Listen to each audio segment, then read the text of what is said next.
చూస్తున్నారు మీరు. మీ జిల్లాలో ముగ్గురు మనగాళ్ళలాగా పోజులు కొడుతూ తిరుగుతూ ఉంటారు. ఒక ఆయన బాంబులని తిరుగుతున్నాడు. ఆ బాంబులు పోయిన దీపావళి కన్నాడు ఇప్పటిదాకా పేలట్లేదు. ఆయన పేరు అందుకే పొంగులేటి కాదు, బాంబులేట్ అయిపోయింది పాపం.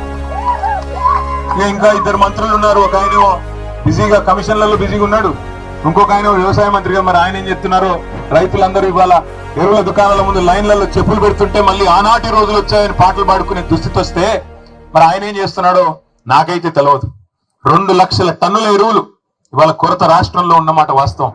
ఎరువుల దుకాణాల ముందు చెప్పులు, ఆధార్ కార్డులు పెట్టి మళ్ళీ ఆనాటి రోజులు వచ్చినాయి, నికృష్టమైన రోజులు కాంగ్రెస్ పాలనలో అని వాళ్ళ రైతులు వాపోతున్న రోజులు ఖమ్మం జిల్లాలో కాదు రాష్ట్రం అంతటా కనబడుతున్న మాట వాస్తవం.